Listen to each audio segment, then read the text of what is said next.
Hello, and welcome to Badger Talks Live, which brings exciting happenings, resources, and talent from your UW flagship campus to the people of Wisconsin and beyond. I'm Varun Anantaraman, a first year student in the MBA program in the Wisconsin School of Business. I'm originally from Trichy, India.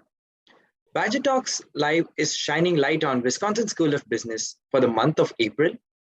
The focus of today's talk is on the Grainger Center for Supply Chain Management, which is dedicated to supply chain excellence and serves as a resource and training hub for a wide range of clients, from undergraduates to seasoned corporate leaders. It is my pleasure to introduce Jake Dean, Director of Grainger Center for Supply Chain Management, and Greg DeCroix, Professor and Academic Director of the Grainger Center for Supply Chain Management. It's hard to escape hearing about supply chain issues these days. How did we get here? And more importantly, what happens next? Today, Jake and Greg will share their industry and academic thoughts to put things in perspective. Jake Dean received a bachelor's in business administration from Wilfrid Laurier University in Waterloo, Canada, and an MBA from the University of Wisconsin-Madison. Jake's experience in supply chain spans from retail to technology, including supply chain planning, distribution channel design, and strategic acquisition integration. Greg DeCroix received his Ph.D. from Stanford University and has served on the faculties of Duke University and the University of Washington. Greg's research focuses on managing supply chain disruption risk, utilizing information in supply chain management, and the impact of decentralized decision-making on supply chain efficiency. Jake and Greg will be answering questions at the end of their presentation, but feel free to post them in the chat at any point. Please welcome Jake Dean and Greg DeCroix. Thank you, Varun.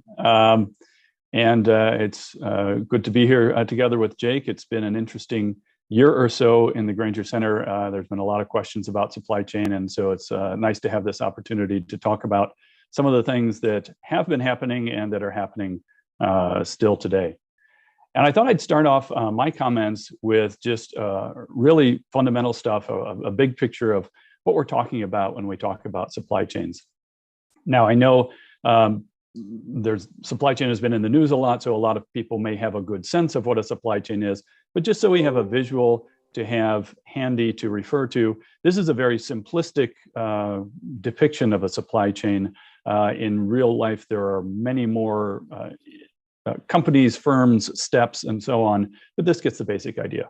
So when we talk about supply chains, we go all the way back to raw material extraction from the ground. Those materials go through different stages of manufacturing. Maybe a firm makes components that then another firm will use to assemble into a finished product. And then it might go through several steps of distribution, maybe third parties handling distribution, eventually getting to a retailer or a business-to-business distributor, and eventually into the hands of a customer, whether that's a consumer or a business. In between that, you have all sorts of transportation. Things are coming on containers, on ships across the ocean, rail, trucks, air freight, and so on. And most of these different pieces of the supply chain are managed by different firms, different organizations. And so one firm is operating the part that they're particularly good at, typically, and then they're cooperating with their partners in the supply chain to try to reach the overall goal. And the goal is very simple, is try to match supply with demand, try to forecast and predict what customer demand is going to be, and then make plans in advance and work with their partners to try to deliver the right amount to the right place at the right time, and so on. So that's the idea. Let me go back to the very early days. We're going to focus mostly on what's happening today, but I think it helps to set the stage to talk about the very early days of COVID. COVID represented a disruption that's bigger and more profound than anything I've ever seen in my lifetime and in my career. It was not localized to a particular location or a particular part of the supply chain. It was hitting supply chains everywhere, and not just on the supply side, but also on the demand side. And so you had, these little X's are supposed to represent either completely shutting things down or diminished capacity because we have to do social distancing, so we can't put as much output out from our factory. We may have truckers that are sick and therefore we can't ship as many things by truck as we usually can. Maybe ports are congested because, again, reduced working hours or reduced staffing.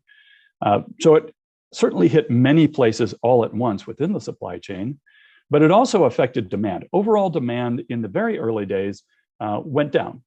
This is often the case when there's some sort of a shock to the economy. Companies were shutting down, factories were shutting down. Nobody knew what was happening. So people pulled back fairly quickly. But then something that isn't typical in a lot of economic downturns is that we have this kind of interaction effect going on between different pieces of the supply chain. Some demands are responding one way and some are responding another way. So you might have some segments of your market that are going away almost entirely, and others that are actually seeing increased demand. And the easiest one I think that comes to mind is the world of food. You had restaurants and bars and hotels and schools shutting down or very much reduced operations. So if you were selling to the commercial market for food, that demand got very low. On the other hand, grocery demand for people buying food and preparing it at home went up. And so we started to see fairly early on some of these interactions that were occurring amongst different pieces that were in many cases different than what we had seen before. So building on that, let me say a few words about things that we saw relatively early on and are still seeing today. And that's shortages or constraints on semiconductor capacity, the chips that run so much of what we use in our daily lives. So going back to the very beginning, what did we see happening? Well, for one, auto manufacturers largely shut down their operations or nearly shut them down. Again, people were pulling back, they weren't buying cars. Some plants were even converting to help make ventilators for hospitals. And so the auto industry pulled back substantially. Now, the auto industry is a major purchaser of semiconductors because there are so many processors in our cars. At the same time, people were not going into work, they were working from home. So you saw this huge surge in consumer electronic demand that the chip manufacturers pivoted away from the auto industry, where they sell a lot of chips, to home electronics, where suddenly demand was taking off. Now, and they even actually cut back a little bit on their own production. What maybe was not that easy to anticipate was that by the second half of 2020 and through 2021, demand for cars sprung back very quickly. A lot of people found, the world didn't stop in terms of the economy as much or in the same ways as people thought. A lot of people still had jobs. They were just working from home. The government was providing support to help people who had lost their jobs. And so there was actually money floating around where people were interested in buying cars. And so now the auto industry wanted to surge back into production, but guess what? When they went knocking on the door of the chip manufacturers, they said, well, we don't really have capacity to serve you and this additional home electronics demand. And so we run into a lot of shortages, particularly in the auto industry, in this particular component.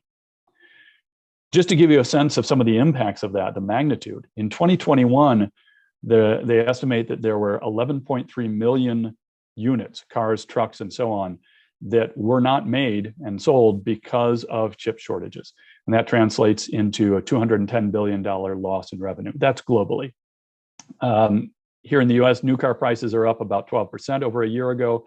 Used car prices are skyrocketing even more, up about 42% recently.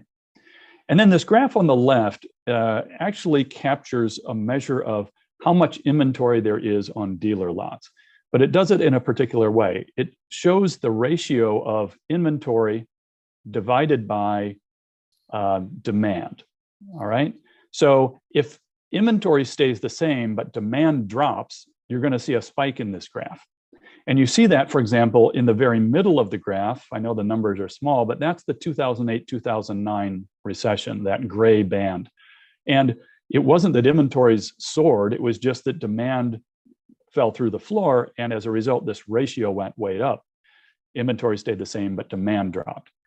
Coming out of a recession, you often see a spike in the other direction. Demand starts to surge back, and it takes a little while for production to catch up with it because plants have pulled back due to the recession. So you see that down and that dip right at the end of that recession where it took a couple of months for production to catch up. But for almost all of this graph, you see this number hovering I would say nearly constantly in the 2 to 3 range as typical baseline ratio. Well, if you look towards the right end of the graph, you see a big spike when COVID hit in early 2020. And that's because demand for cars did drop off immediately. And then the inventories that were sitting there just weren't being snatched up. And so you saw this spike in this ratio. And predictably, that spike dropped off as soon as demand started to pick up again. But what's unusual here, and is at least partially linked to the semiconductor shortages, is that dip never stopped. It kept going and going and going. And at the very end of the graph, we're in early 2022, and the inventory of cars on dealer lots is at a really incredible low relative to what it has been over this fairly long history, the last 2 or 3 decades.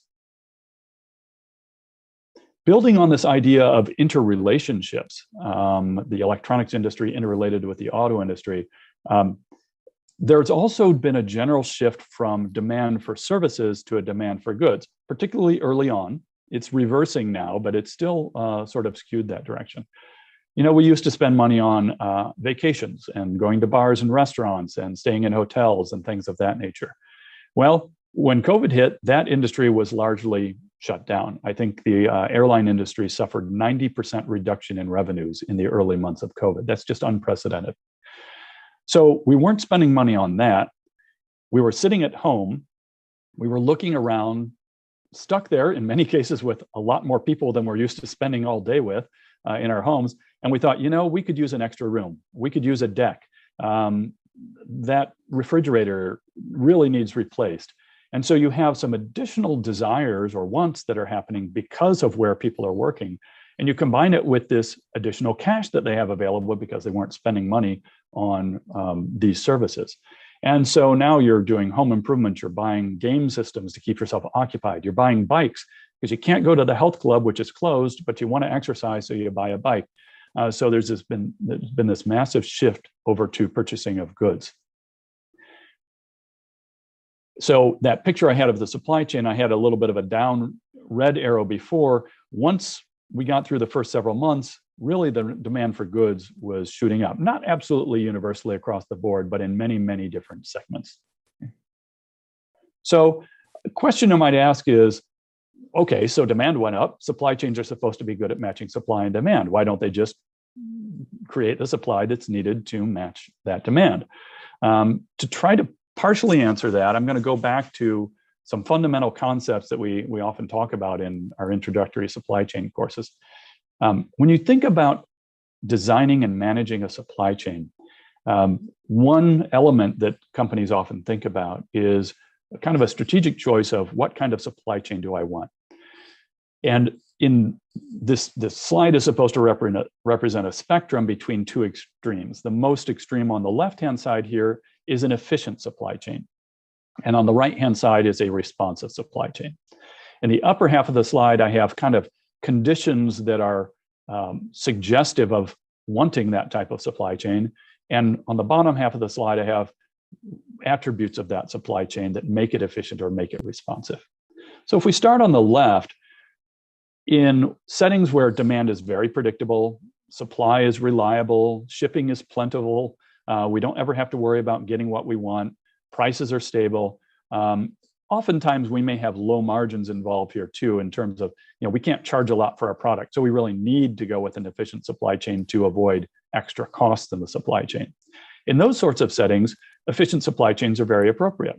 And so we search the world for our lowest cost suppliers. We're willing to accept long lead times for delivery because it's not that hard to predict the future. We can plan 3 months in advance because we know what things are going to be doing 3 months from now. We have just enough capacity in our production. We have just enough inventory to carry us over a short period of time, and we use the most efficient transportation means. On the other end is a world where maybe demand is much less predictable and supply might be more unreliable, might be subject to disruptions, prices might be more volatile. In those settings, we may want to go with a more responsive supply chain. And that's easiest to do when margins are higher, meaning you're making more money on each unit, so you can afford to spend a little bit more on those things that allow your supply chain to be responsive. So you look for not necessarily the cheapest suppliers, but flexible suppliers, maybe more diversity in your suppliers. You either kind of reserve excess capacity at your suppliers, or you build more into your production capabilities. You hold a little bit more inventory. You produce closer to home, or you use air shipping so that you can get things to market quickly, so you can respond to those changes in demand. Now, over time, over the last couple of decades, really, we've been in a little bit of an unusual period of stability. A couple of decades ago, the World Trade Organization came into place. There's been much more of a movement towards stable international trade. There have been exceptions where tariffs have gone up and things have happened from time to time, but generally speaking, it's been a relatively calm world. Even in terms of geopolitical conflicts, there are strains and there are some regional problems, but globally things have been relatively calm. And so over those decades, companies, even if they started out more on the responsive side, tended to shift more and more and more towards the efficient side, because there wasn't a lot of downside of doing that. There weren't that many surprises. So if I can squeeze a few pennies out here and there, I'm going to be more competitive and I'm going to be more successful. So that's where we've been going. The problem is when COVID hit, it moved us very quickly into the opposite end of the spectrum in terms of the business environment. And so now we're faced with trying to run an efficient supply chain in a world that demands a responsive supply chain. And in particular, that the aspects of this that are problematic are the leanness, what is often called the just-in-time nature of supply chains. We don't have much excess capacity. We don't have much excess inventory. And so if demand surges, we really can't, sorry, my light went off. My lighting went a little funny there. We don't have the excess capacity to quickly ramp up and catch up with that. And so what do we see? We see shortages, delays, prices going up. I think Jake told me the other day his parents waited almost a year for a clothes dryer. I have a colleague at another university who waited 5 months for his computer to be delivered. I already talked about the empty auto lots. Beverage makers are, it's a challenge to get aluminum. That's in a little bit short supply. We're still seeing constraints on building supplies and things of that nature. So it's going to take some period of time for the supply chains to be able to catch up to this surge that's continuing in terms of goods. And then just a couple of graphs to kind of illustrate a few other elements. One of the things that happens when you have these constrained capacity but supply surging is you get more and more delays. Many of you may know about the delays that are occurring off the West Coast, the Pacific ports, in terms of ships that are backing up and not being able to unload their cargo. This is a graph showing what that looks like. They're tending not to actually show up. Now the red portion of this is suggesting that they're simply kind of driving slower and kind of taking their time getting there, so they're not just sitting. But these have ripple effects. If it takes longer to unload something, that means the lead time is going to be longer to get something to the ultimate customer. If a ship is slowing down as it crosses the ocean, that means there's less shipping effectively in circulation, being able to ship things. So that reduces shipping capacity overall. And then in addition to the delays, we see pressure on prices. So here's an example. This is an index that captures, roughly speaking, the cost of shipping a shipping container kind of averaged out across the world, because different locations cost different amounts. You can see it was down in the maybe 1,500 range before the pandemic hit for the cost of shipping a container, and now it's hovering up near $10,000. So it went up and it stayed up as the surge of demand occurred. We've also been doing a lot of purchasing of things online when stores were shut down. And that's continued because we've gotten used to it. We just like having things delivered to us rather than going to the store. This is a measure of the cost of something called unbleached kraft paper. It's the stuff that cardboard boxes are made out of. So as we have more stuff being shipped, either to stores or being shipped to our homes, we're seeing pressure on this. And this is at least one of the contributors to some of the inflation things that we're seeing these days. So that's kind of where we've been, some of the challenges we're seeing. I'm going to hand it over to Jake, and he's going to talk a little bit more about kind of how are companies responding and what's coming ahead. Thanks, Greg. So one of the very interesting things for me, or even fun things for me in this role with supply chain at the university, as opposed to being a practitioner of supply chain, which was my my former life, if you will, is it was very interesting to observe what other people were doing and not have to be doing it myself. And so I've spent, what can I do from that position as all this stuff is going on that Greg talked about? And that has allowed me the opportunity to talk to a lot of people who are doing these things, and try to build that into my classroom and just how we are approaching and teaching supply chain here. So I spent a lot of time talking to various leaders in supply chain of our alumni and our advisory boards, and asking them, how are you responding to all this stuff? How these shortages in supply and changes in demand? And I've divided them into a few different categories. So the first one I want to talk about is short term, very short term. So coming out of the pandemic, or coming out of the first wave of the pandemic, so spring, summer into fall of 2020. And that basically took the form of, if there was any extra capacity that was under the control of different companies, they're going to maximize it. So if they had some production lines that they weren't using, or if they had warehouses that they owned or had contracted for but weren't actively using, they brought those back. Those came back, right? Any capacity that they already had, they didn't have to go to anybody to get. They use those things. I heard stories of putting extra stuff in parking lots because they didn't have space to make all the things that they were, space to put all the stuff that they were making. If they had what's called multi-sourced a product, which is to buy it from a couple of different vendors or suppliers, they would go to backup suppliers or go to those second level suppliers or to see if they could satisfy the demand, if they had another supplier qualified. And at the same time, especially early on in the pandemic, many of the workers in factories and distribution centers, they were putting themselves at risk because they were coming into facilities where many people who didn't have to do that were choosing to stay at home. And so labor got more expensive because companies were having to do increased wages and give bonuses to people for to continue to come into those environments. So essentially the short-term actions were, is there any excess in anything that we control? And let's make sure that we are totally utilizing anything that we have there. And then when they'd exhausted those opportunities, you move into two sort of medium-term strategies. So two medium-term things, a way to look at things. You can look at them tactically.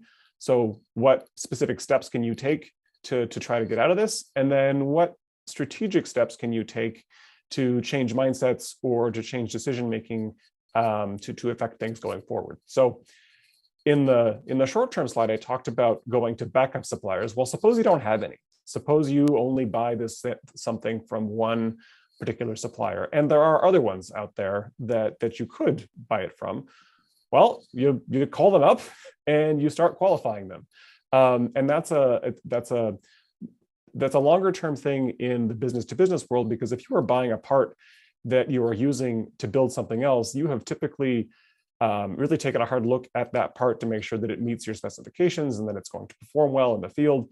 And so it's not just necessarily a matter of, oh, this person also sells this thing. You want to qualify that supplier. So you have to go to the supplier and go through a process to make sure that, one, the material you're buying is actually the thing that you want, and two, that the supplier is going to be in a good position to supply it to you. So it's not just a matter of, oh, finding someone else and just sending them a purchase order. That it takes a while to actually qualify a backup supplier in many cases. So did that where possible. Another thing I heard of a lot was increasing levels of inventory. So Greg talked about the overall shift towards a more efficient or just-in-time supply chain. A lot of those efforts focused around minimizing inventory to a level that made sense given historical demand, or what we know about historical demand. And it's been so hard to predict demand. Demand has become so variable throughout the pandemic that those sort of reduced levels of inventory don't make sense anymore. And so increasing inventory levels on parts where, if you were out of stock, your customers will defect to someone else, and then you lose them and you lose market share. Or if there are particular products where you know you have very high margins, it makes sense to keep stocking those so that you can continue to sell those and make those margins. And I've heard internal stories about people having to really abandon their past motivations in making these decisions and coming to the conclusion that, yeah, you know what, we make so much money on these parts, that if our inventory turns go down, which means our inventory level goes up by, let's say, 10, 20, or 30%, which might have been terrible in our previous decision-making environment, the fact that increasing our inventory levels allows us to keep selling those things, that's paramount at this point. So we shouldn't worry too much about our inventory levels. Another one, and this is one that maybe people have experienced, where if before, when you went down your grocery store aisle and there were 15 different kinds of Triscuits, now there might only be 6 or 4 or 3. What's going on there is companies focusing on the core set of products on which they sell the most, and at least temporarily, potentially abandoning less popular, what I would call color, size, or flavor variations, because things are constrained, because they don't have the labor that they might have had. Just sell the product that will appeal to the most or the largest number of customers, and assume they will get most of their sales from there. And this is an interesting one for people in supply chain, because most of the rest of what Greg and I are talking about is very difficult for supply chains to manage. Supply chains don't typically like complexity. So supply chain and let's say marketing have had a sort of classic tension around the number of different product variations that companies offer. And so it gets a little easier if you can take some of those off the table and just focus on the ones that sell the most. You don't have to stop your machinery to change something to insert the flavor. You don't have to supply it or buy a bunch of different materials to supply a different size or something like that. So that's something companies have done to focus on what products really generate the most of their sales. And then the last one, this one might be a little more abstract. Companies have really reevaluated the decision-making frameworks they use to decide what to buy and who to buy it from and when to buy and how much, and have really gotten more nimble in their the speed with which they can make decisions. So whereas before they might have wanted some time to analyze more data and really come to robust conclusions, things have been changing so fast over the past 2 years in terms of demand and supply. Companies have put in place frameworks that allow them to make decisions essentially based on less information than they had in the past. And so I heard that from a number of companies, that they were really pleased with some of the frameworks they'd put in place pre-pandemic that they were then able to deploy when in the face of such variability. So that's some stuff that was going on from a tactical perspective. From a more strategic perspective, so these are things like what are decisions you can make now to impact your supply chain and maybe over the longer term. I heard many people say, well, we had growth plans and that was going to require us to open a new factory or open a new distribution center or something. And we had plans to grow our network, let's say starting in 2024 or 2025. What they've done is they've said, well, you know what, the growth is now. So instead of waiting till 2024 or 2025 to open those facilities, let's start those now. Let's do what we can to get those open as soon as possible. We were on a growth plan. The pandemic has accelerated that growth plan forward. And so let's do what we can to pull forward our plans to be able to meet that. And I want to contrast that with what I didn't hear anybody say, which was, we didn't think we were growing. We're seeing all this demand now, so we're going to open a new factory or a new distribution center. Everything that I heard of that was being opened or talked about now was stuff that had already been planned, but maybe for a longer time horizon. I didn't hear of anybody going and saying, well, we're just going to build a new facility to accommodate all of this demand. And I'm going to talk about why that is towards the end of my portion. Another thing that we heard more about was evaluating what I would call a regional supply chain network. And so I would contrast that with a supply chain network that is heavily focused on doing certain activities in certain places. So potentially, if you found that it was best to make your product and supply the whole world from one place, let's say in Asia, if Asia is not able to, or your particular location in Asia is not able to supply, you're stuck because you have nowhere else that you can make something from. And so what we've seen over the course of the pandemic is companies evaluating keeping Asia to supply Asia, but maybe also opening up a node in somewhere in North America or Mexico to supply North America, or in parts of Europe to supply Europe and Africa. So having supply chains that are dedicated to certain regions as opposed to a supply chain that can act globally, which is very useful if something in a particular region doesn't work. Like right now, You may have heard that the city of Shanghai in China is under a strict lockdown because of a COVID outbreak there. Well, that applies to manufacturing that goes on in the Shanghai area as well. And if you're producing your product in Shanghai for the whole world, at the moment, you're stuck. So looking at different regional supply chain networks to be able to keep shipping in the face of disruption. And I'm going to skip the middle one there for a second and come back to it. What that means overall is changing decision criteria at the company level. So if you think about how companies decide to do things and how to design their supply chain, you have to make a case that it is the best thing for the business to do. And typically what a business wants to do is serve customers and grow sales and be profitable. And what has been very much rewarded in the past is this decision we're going to do, or decision we are considering, is that going to save costs? Or is that going to improve some sort of a metric? And cost has been a very prominent one in the minds of many companies. Well, what's happened now is companies are very much valuing resiliency. So how able am I as a business? What does this decision we're going to make, what does that do? How does that enable us to continue to ship and continue to ship things to customers in the face of disruptions? So maybe it's not the absolute cheapest way down to the penny if we do it this way, but if we run some scenarios and certain parts of the world aren't able to ship, if we value resilience more, or resiliency more, still not sure what the right word is there, we will have an overall better supply chain. And so that reevaluating how companies make decisions to put more of a value on resilience is certainly something that's happening. Okay, now I'm going to go back to the developing relationships with second or third tier suppliers of critical parts. So if you think back to the first slide, or one of the first slides that Greg showed there with the supply chain in it, and there was a manufacturer, I think, in the middle. And back there was a supplier to the manufacturer, and back from there was a raw material supplier. Well, the thing that is happening specifically in the semiconductor example that Greg talked about is that the automotive manufacturers, so people like Ford and General Motors and Toyota, they don't actually buy semiconductors directly from the semiconductor manufacturers. Often what's happening is their suppliers are buying the semiconductors from the semiconductor manufacturers, or even in many cases as well, their suppliers actually have the relationship with the semiconductor manufacturers. So when this semiconductor shortage, when we started to hear about that, the car companies who were impacted by this don't actually have a transactional purchase one-on-one relationship with, or didn't anyway, have relationships with the companies that were actually manufacturing the semiconductors.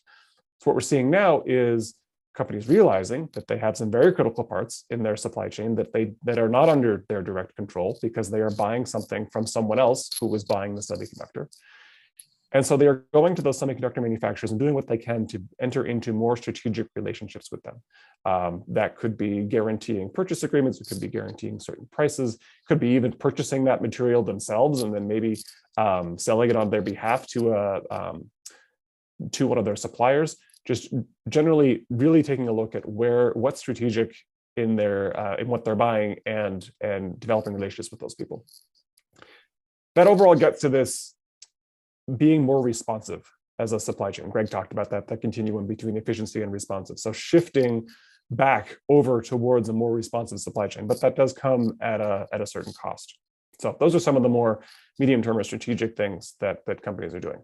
So why is this hard? Why do we still see these shortages? Well, if everybody is trying to go to backup suppliers, there probably aren't that many backup suppliers that are willing to sell you something. There just might not be capacity there. This mental shift of prioritizing resilience is difficult for some people. And if someone has been taught to care about cost and cost and cost and cost, and all of a sudden the model has shifted and now it's resilience, resilience, resilience, it takes a while for people to warm up to that. And they have to reevaluate how they make decisions and what they value. And companies are having to shift through that or work through that and trying to change those mindsets. The phantom order problem, what that means is companies have historically high order backlogs right now. So a backlog is when a customer places an order for something and a customer hasn't fulfilled it yet. So that could be months and months and months later in the case of my parents' dryer that Greg mentioned.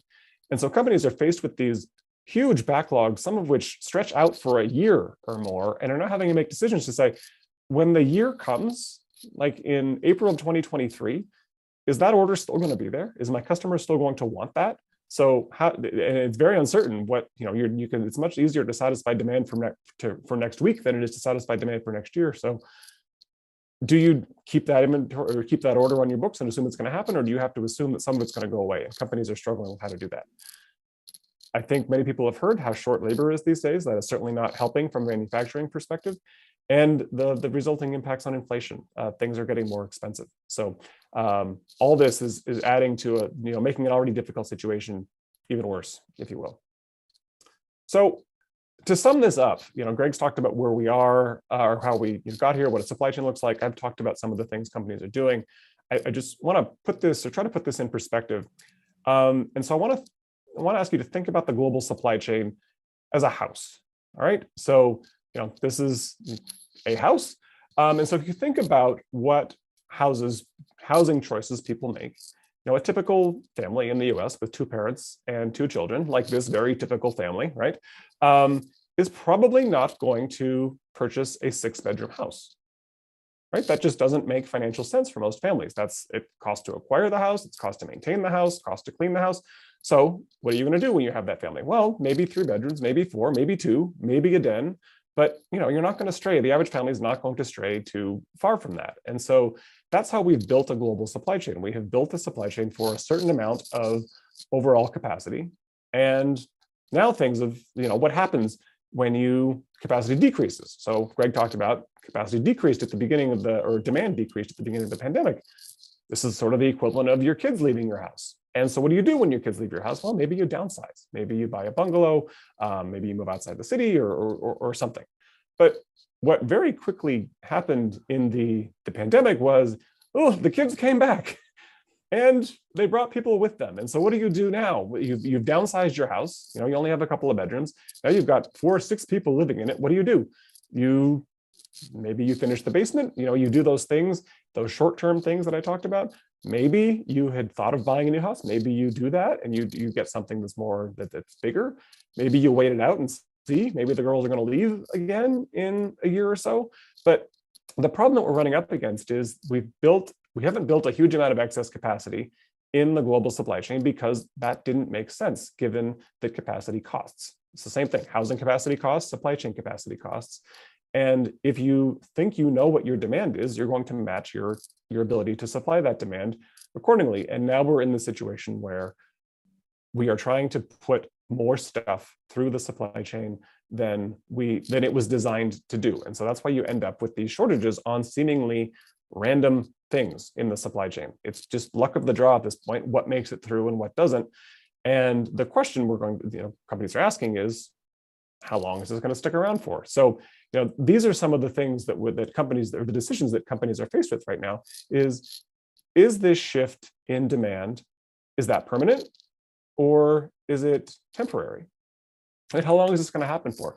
And if the demand shift is permanent, okay, then we buy the bigger house, right? That makes sense. Let's increase the capacity of the network and then we can put more stuff through it.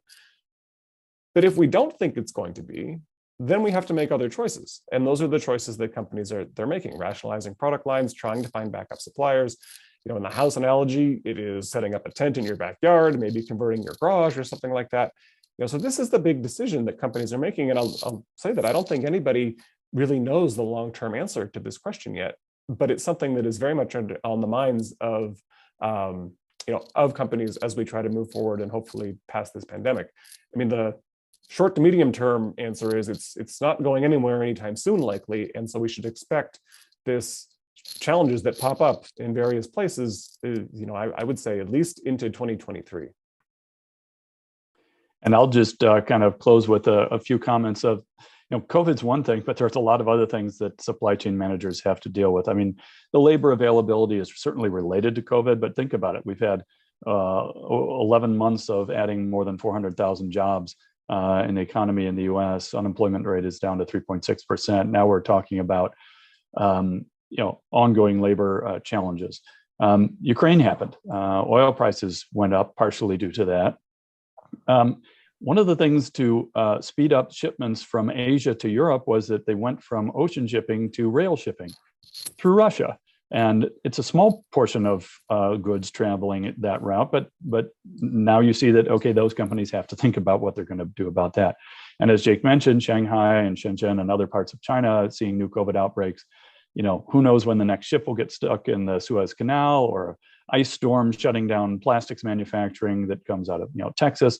I have said this in other venues, but if you have supply chain managers in your organization, or if you buy things from people who are managing supply, buy them some flowers or some cookies or something, bring them a hot meal, because this is a really challenging job. And for the most part, people in those roles have done a fantastic job. They're up against a lot of challenges. So maybe we'll stop there and see if we have any questions to address. Great, Greg and Jake, thanks so much for that information and answering a lot of questions I'm sure a lot of people have been thinking about for quite a long time. Hi, everybody. Fran Paleo-Moyer, Badger Talks producer. We're talking to Greg DeCroix and Jake Dean from the Grainger Center for Supply Chain Management. We do have a couple of questions in the chat. So Tom Egert posts, how much does a constrained supply chain impact inflation in thinking about inflation? And how much will improvements in the supply chain lead to lower inflation? Is there a cause and effect there? Let me preface my answer by the statement that I'm not an economist.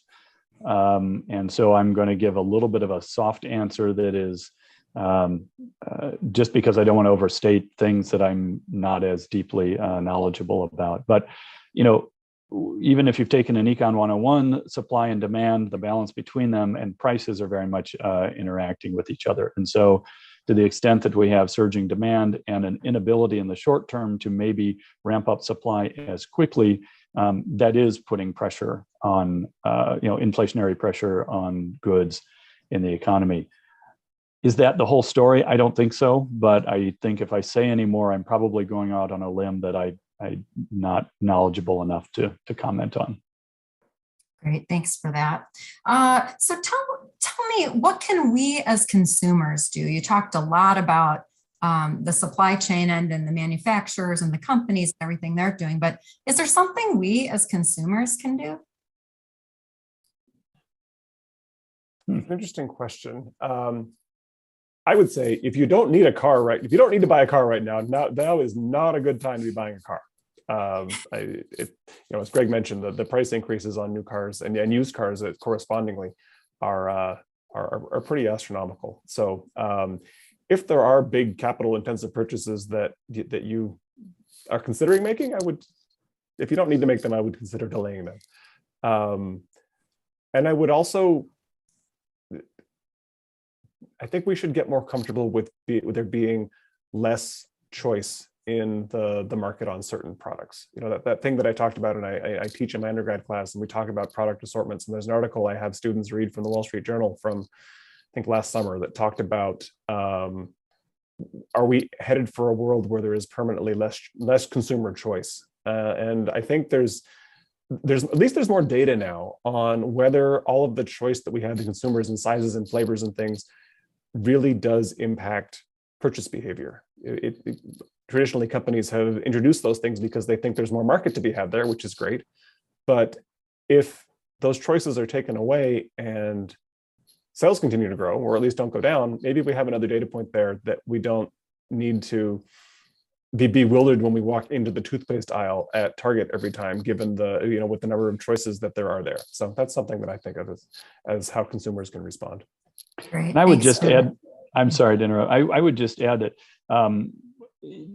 if there are important purchases that you do need to make, allow extra lead time. I mentioned some of the lead times that Jake's family and a friend of mine had in terms of making certain purchases.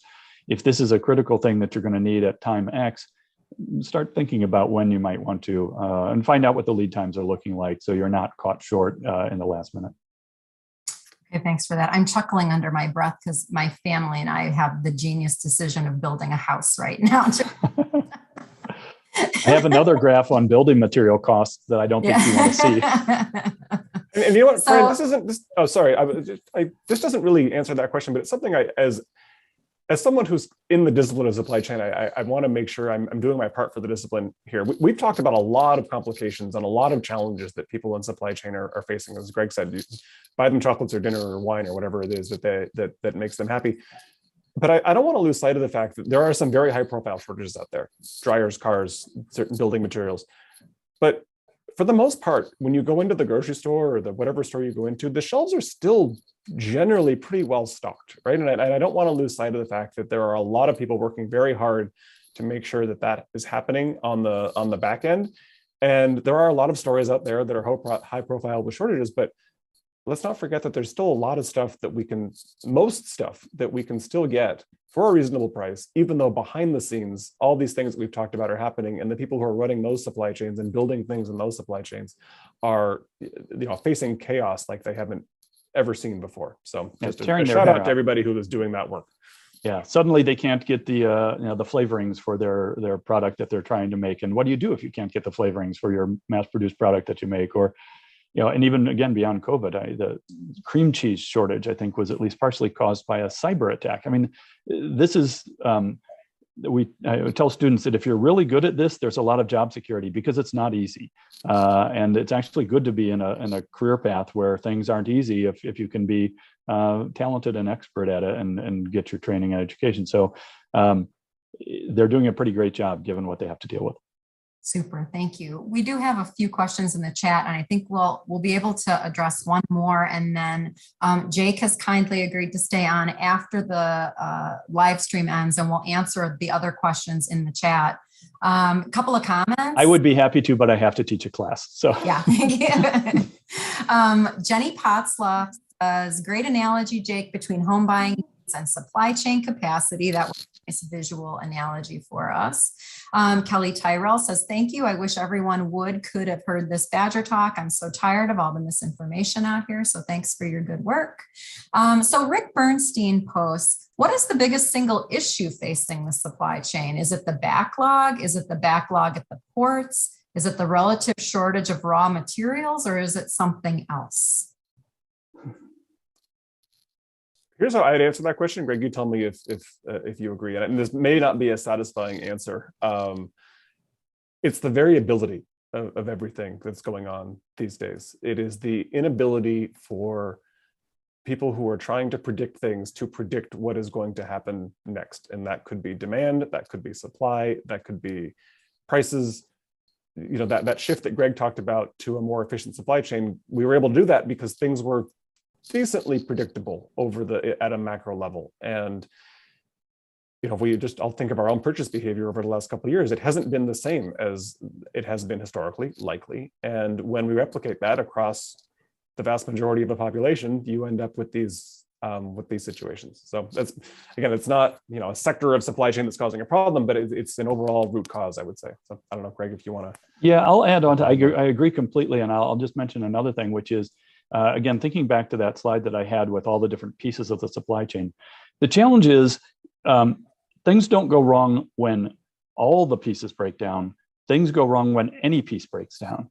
And so, some of the challenges with the backup of ships at the port, well, the ports weren't operating on weekends and late into the night sometimes. So it's like, okay, let's get them running 24 hours a day or working more on the weekend. That's great. Where are you going to get the workers to do that? Okay, now you've got the workers to do that and you've extended the hours. Now you don't have truckers to pick up the cargo because we have a trucker shortage. And then if the truckers do get it, they can't get the shipping containers to get, and then the ships, it's any little piece in the chain. You fix one, you may remember some of the stuff around even the COVID testing and vaccines. Well, we have capacity to make masks. Well, we don't have material to make the masks, or we have the ability to make the key ingredients in a testing, in a COVID test, but we've run out of swabs, or we have vaccines, but we've run out of syringes. It's everything needs to be available in order for it to work. So it's like a game of whack-a-mole. You kind of resolve one and the bottleneck shifts somewhere else, partially due to the variability Jake talked about, and just partially because there's so many pieces that have to go right. Well, Greg and Jake, thanks so much for joining us today and taking time out of your busy schedule. I know you're very popular and in-demand people right now. And I also want to acknowledge too, we have been talking about dryers and crackers, but also acknowledging those people. I see Stanley Borden posted, or try treating a sick cow when you can't get medicines. People are drastically affected by this in very serious ways. So thank you for your work. We really appreciate it. Thanks for having us. You're welcome. Yeah, thanks so much. Well, join us next Tuesday. We're going to continue our focus on the Wisconsin School of Business. So next Tuesday, April 12th, special time of 1 o'clock, we're going to be welcoming Michelle Somas-Boer and Dan Olszewski. Dan's from the Grainger Center for Entrepreneurship, and Michelle is from the Wisconsin Small Business Development Center. And they're going to be talking about how there's been an increased interest in entrepreneurship across Wisconsin and the nation, and really the framework that they're using now to increase the likelihood of success for these new startups. So please tune in for that. As always, visit badgertalks.wis.edu. You can see our podcast with Ben Rush. He recently talked with Jake Dean, so be sure to catch that interview. See the upcoming schedule of our live talks, as well as other hosted talks around the state. People connect with Badger Talks to request speakers that they're hosting all around the state. Sign up for our email list to find out about upcoming Badger Talks live events. Consider a donation to Badger Talks. We are grant funded. And please search the roster of over 400 UW faculty and staff who've signed up to generously donate their time to give talks at places around the state on topics that are important to you. Thanks so much for tuning in, and we'll look forward to talking with you next week.